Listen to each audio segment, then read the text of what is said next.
اللہ میں نے کہا کہ انی لأعلمن اقواما من امتی یاتون یوم القیامت بحسنات امثال جبال تحامۃ البیضاء فیجعل اللہ حباء منثورا. میں اپنے قوم کے لوگ جانتا ہوں جو کہ قیامت کے دن آئیں گے اور ان کے کتنے نیک اعمال ہوں گے. یاتون یوم القیامت بحسنات امثال جبال تحامۃ البیضاء. ان کے اتنے نیک اعمال کہ بڑا تہامہ پہاڑ کے برابر چمکتے ہوئے بیضاء. فیجعل اللہ حباء منثورا. اللہ تعالیٰ ان کو ذرات مٹی مٹی ریزہ ریزہ کر دیں گے. تو صحابہ نے کہا یا رسول اللہ صفہم لنا جلہم لنا اللہ نکون منہم. ہمیں ان کے بارے میں بتائیں, ان کی ٹریٹس بتائیں, کیسے ہوں گے وہ لوگ تاکہ ہم ان میں سے نہ بن جائیں. اور آپ نے کیا کہا انہم من اخوانکم. اور ٹریڈز اور ان کی وہ بتائیں نشانیاں بتائیں کہ وہ ہوں گے کون, تمہارے بھائی ہوں گے. ومن جلدتکم ویأخذون کما تأخذون اللیل ولکن اذا خلوا بمحارم اللہ تعالی انتہکوها. تمہارے بھائی ہوں گے, تمہارے سکن کلر کے ہوں گے. ویأخذون کما تأخذون اللیل, وہ رات کو قیام اللیل کے لیے اٹھتے ہوں گے جیسا تم اٹھتے ہو. یعنی ان کو تہجد پڑھنے والے ہوں گے, تہجد پڑھنے والے ہوں گے, ان کو آخرت کی تڑپ ہوگی, وہ دین کو سمجھتے ہوں گے, وہ نیکی کی خواہش رکھتے ہوں گے, اس لیے تو اتنے بڑے بڑے اعمال کے ساتھ آئے ہیں قیامت کے دن. لیکن کرتے کیا ہوں گے, ایک جو چیز ہے نا جو اللہ کو ناپسند ہے وہ یہ کرتے ہوں گے. وَإِذَا خَلَوْا بِمَحَارِمِ اللَّهِ تَعَالَى انتهكوها. اللہ اکبر. جب وہ اکیلے ہوتے ہوں گے نا, in the comfort and privacy of the rooms, وہ گناہ کرتے ہوں گے جو اللہ نے ان پہ حرام کیا, اللہ کی حدود کو پامال کرتے ہوں گے. اکیلے ہوتے ہیں, لوگوں کے ڈر سے وہ سب کچھ کرتے تھے, لیکن جب اکیلے ہوتے تھے تو وہ گناہ کر لیتے تھے. چلو اب تو لوگ نہیں دیکھ رہے نا, اور اللہ بھی بڑا غفور رحیم ہے, اللہ کا کس نے پرواہ. اور قیام اللیل پڑھنے والا بندہ کوئی عام بندہ نہیں ہوتا بھائی. قیام اللیل پڑھنا آسان بات ہے, کنسسٹنسی اختیار کرنا بڑا مشکل کام ہے. اور یہ یعنی وہ اس طرح کے نیک لوگ ہوں گے جی جو اتنے نیک ہوں گے, اتنے تقویٰ والے لوگ بھی یہ کام کر سکتے ہیں. میرے ذہن میں اس کا وہ ٹیڈ بنڈی کا ذہن میں آ رہا ہے, وہ جو امریکن سیریل تھا جس نے 50+ خواتین کو اغوا کر کے ان کو زیادتی کر کے اس کے بعد ان کو قتل کیا تھا اس شخص نے. اچھا. اور وہ اپنی سٹوری بتاتا ہے. وہ بندہ کہتا ہے کہ میں جو ہے نا ایک ایسی فیملی میں پلا بڑا ہوں جو کہ ایک کنزرویٹو کرسچن فیملی تھی, اور بڑے کلیئرلی بتاتا ہے یہ وہ سیکرٹ میں آپ کو بتا رہا ہوں, یہ اس کی سزا سے بس کچھ دیر پہلے کی بات ہے, جب اس کو کیا کہتے ہیں ڈیتھ پینلٹی ہو چکی ہے, تھوڑی دیر پہلے کی بات ہے. کہتا ہے کہ میں جو ہے نا وہ ایک کنزرویٹو کرسچن فیملی سے بلانگ کرتا ہوں. میرے پیرنٹس جو ہیں وہ اس زمانے کے ٹپیکل پیرنٹس ہیں, یہ 1980s کی بات ہے, غالباً 87 89 کی بات ہے. کہتا ہے یہ میرے پیرنٹس وہ لوگ ہیں جنہوں نے اپنے بچوں کے اوپر, اولاد کے اوپر پورا فوکس کیا ہوا تھا. آج کل کی طرح نہیں ہے کہ بس ٹیبلٹ دے کے چھوڑ دیا جیسا مرضی بڑے ہوتے رہے. انہوں نے پورا فوکس کیا ہوا تھا اپنی اولاد کے اوپر.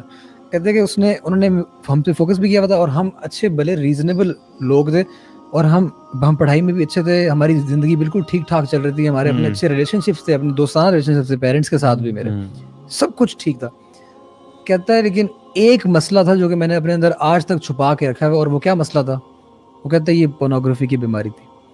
کہتے ہیں کہ یہ ایسی بیماری ہے کہ یہ 80s کے اندر یہ بندہ بات کر, کہتے ہیں یہ ایسی بیماری ہے کہ یہ مت سوچیں کہ یہ تو ہمارے بھائی ہیں, ہمارے ہسبینڈز ہیں, ہماری بہنیں ہیں یا ہماری مائیں ہیں, تو یہ نہیں کر سکتے. وہ کہتے ہیں کہ یہ ہمارے بیچ میں سے ہی پورنوگرافی کسی ایک بندے کو ایسے اچک کے اٹھا کے لے جاتی ہے, اور کہتے ہیں اس کو تباہ و برباد کر دیتی ہے, اور اس کو اس دہانے پہ پہنچا دیتی جہاں پہ میں کھڑا ہوں آج. کہتے ہیں میں بالکل باقی سب کچھ میرے زندگی میں اچھا چل رہا تھا, اور میں ریزن آدمی, مجھے کوئی سائیکوٹک ایشوز بھی نہیں تھے, بالکل ٹھیک تھا, میں ڈیسنٹ آدمی تھا, اچھی فیملی سے. لیکن ایشو کیا تھا؟ ایشو یہ تھا کہ وہ صرف پورنوگرافی سے ایڈکٹڈ تھا, اور اس کے اپنے الفاظ ہیں. کہتے ہیں there comes a time کہ جب you no longer enjoy pornography, آپ جتنے مرضی ایکسٹریم پہ چلے جائیں, you have to take the next step. اور وہ نیکسٹ اسٹیپ پھر کیا ہوتا ہے؟ ریپ. وہ یہ ہوتا ہے جو آپ کے سامنے آج موجود ہے. اور جو میں دیکھ رہا ہوں ان کو میں کہنا چاہوں گا کہ ڈونٹ ٹیک اٹ لائٹلی. واللہ چھوٹی چیز ہے, ڈونٹ تھنک کہ آپ چلو کر لیتے ہیں, آپ کو اپ کر جائیں گے. واللہ ٹیک اٹ ویری سیریسلی. آپ گرو کر رہے ہیں ایوری ڈے, آپ گرو کر رہے ہیں ایوری ڈے, اور آپ بڑے ڈسٹرکشن کی طرف جا رہے ہیں, دنیا میں بھی آخرت میں بھی. کیا فائدہ یار, یا تو نا بندہ یہاں انجوائے کر لے, ذرا انجوائے کر لے, اور آخرت میں چلو کر لے. یہاں پہ بھی خوار ہو رہا ہے اور آخرت میں تو ہو رہا ہے. اور ایک شخص تھا جو کہ کہتے ہیں میں پوائنٹ دیکھ رہا تھا, اور nobody was at my home, میں بالکل کمفرٹیبل ہو کے دیکھ رہا تھا, تو اچانک دروازہ کھل گیا.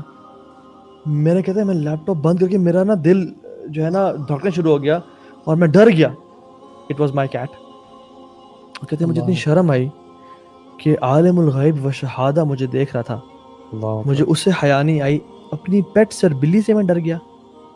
اور واللہ یہ جو چیز ہے نا, وہ پوائنٹ سے بڑا گناہ یہ تھا کہ آپ کسی انسان سے ڈر گئے, کسی انسان کے آنے پہ آپ نے لیپ ٹاپ بند کر کے رکھ دیا یا موبائل فون کو ایسے کر لیا, اور آپ عالم الغیب و شہادہ سے نہیں It ڈر رہے. shows your عقیدہ نا کہ this man is watching me and you don't think the same about Allah subhanahu wa ta'ala, that Allah is also watching you. وہ تو وہ ہے وما تسقط من ورقۃ الا یعلمها. ہم جسٹ امیجن کرنا کتنے درخت ہیں, کیا کمال علم ہے اس ذات کا, اور کتنی مخلوقات ہیں, ذرات ہیں, چونٹیاں ہیں, لیکن وہ ایک پتے کو جانتا ہے. اور علماء تفسیر میں بیان کرتے ہیں وہ یہ بھی جانتے ہیں کہ وہ پتا جو ہے کس طرف گرے گا, اس طرف یا اس طرف گرے گا. جب وہ جانتا ہے تو پھر میرے اور آپ کے اعمال نہیں جانتا.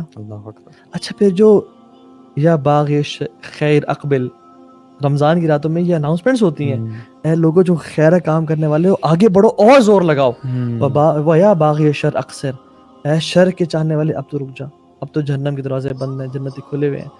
اللہ جو آسمان اور زمین کے رازوں کو جانتا ہے اور پتے کے گرنے کو جانتا ہے, وہ آپ کے آنسو کو نہیں جانتا. پھر اگر آپ اپنا آنسو بہاتے ہیں, اگر آپ اس کی یاد میں روتے ہیں یا اس پوائنٹ کی وجہ سے آنسو بہاتے ہیں اور کہتے ہیں یار اب میری بس ہو گئی ہے, مجھے تو نکال, میں ایفرٹ کروں گا, کوشش کروں گا, نکالنا ہے مجھے, تو نے ہمت تو نے دینی, اور آپ آنسو بہاتے ہیں, تو وہ جو آنسو ہے نا وہ اس کو اچھی طرح جانتا ہے, جو پتوں کو بھی جانتا ہے. واللہ آج کے دور میں نا, آج کے دور میں میں سمجھتا ہوں جتنا بڑا یہ فتنہ ہے نا, اس فتنے سے صرف اور صرف اللہ سبحانہ وتعالی کی خاص رحمت ہی ہے جو بندہ نکالتا ہے. میں بتاؤں یہ پانی ہے نا, سب پانی ایک طرح کے نہیں ہوتے. یہ پانی اس کی پورا سمندر بھی لے نا آپ, یہ جہنم کی آگ کو نہیں بجھا سکتے, لیکن ایک آنکھ سے نکلا ہوا جو پانی ہے نا, یہ پوری جہنم کی آگ کو بجھا دے گا. یہ ایک قطرہ جو آپ کی آنکھ سے نکلے نا, this is more valuable than the oceans. واللہ اللہ تعالیٰ قرآن میں فرماتے ہیں نا وَاسْتَعِینُوا بِالصَّبْرِ وَالصَّلَاةِ, دو اللہ تعالیٰ نے ٹریٹس بیان کیے ہیں. اللہ تعالیٰ نے کہا کہ مدد طلب کرو اللہ تعالیٰ کی دو چیزوں سے, صبر سے, وہ جو پہلے آپ نے ایکسپلین کر دیا, اور نماز سے. تو میرے ذہن میں یہ بھی آ رہا ہے کہ اگر تو ہم کمیٹڈ ہیں نا بہت زیادہ کہ یار ہم نے چھوڑنا ہی چھوڑنا ہے, ٹھیک ہے, موٹیویشن آ گیا, یہ آنے کے بعد نا اصول بنا لیں کہ 5 وقت کی جو نمازیں ہیں نا, یہ آپ نے مسجد میں پڑھنی ہے, اور اذان ہوتے ہی آپ نے پہنچ جانا ہے. اگر آپ یہ روٹین سٹارٹ کرتے ہیں نا, انشاءاللہ الرحمن, اللہ تعالیٰ کی توفیق سے اللہ تعالیٰ آپ کو ایسے نکال لیں گے. بالکل, اللہ تعالیٰ قرآن مجید میں کہتے ہیں نا اقیموا الصلاۃ وآتوا الزکاۃ ان الصلاۃ تنہی عن الفحشاء والمنکر. ایگزیکٹلی, اللہ تعالیٰ نے بتا دیا کہ نماز بے حیائی اور برے کاموں سے روکتی ہے آپ کو. یا آپ کو پوائنٹ نماز سے روک دے گا, یا آپ کو نماز پوائنٹ سے روک دے گی. دونوں چیزیں کٹھی لمبا نہیں چلیں گی. صحیح بات, شروع میں کچھ عرصہ آپ بیٹل کریں گے یا ان میں سے ایک چھوٹ جائے گی. شیطان کا کامن ٹریپ نہیں, لوگ آگے کہتے کہ یار میں یہ گناہ کر لیا, میں کس منہ سے نماز پڑھوں. ایگزیکٹلی, او بھائی نماز پڑھو تاکہ تمہارا یہ گناہ برا کام چھوٹ جائے. صحیح, دوستوں نے خود بتایا ہوا, لڑکوں نے خود بتایا ہوا کہ جب ہم نے نماز شروع کی ہے نا, ارسپیکٹو ہم یہ اس میں چیز میں پڑھیں کہ نہیں پڑھیں, نہیں چھوٹی جا رہی. نماز میں پڑھے نا جب, تو نماز کی وجہ سے ہم سوچتے ہیں یار ابھی میرے پاس ٹائم ہے, میں اکیلا ہوں, 12:30 ہو رہے ہیں, 1:30 بجے جماعت ہے, ٹھیک ہے, تو کہتے ہیں میرے پاس ابھی موقع ہے کہ ابھی میں نا لگا لوں اپنا موبائل فون نکال کے میں پورنوگرافی میں انڈلج کر لوں. کہتے ہیں لیکن میں پھر رک جاتا ہوں کہ یار میں نماز پڑھنے جانا ہے ابھی, تو ابھی اتنا ٹائم نہیں ہے میرے پاس.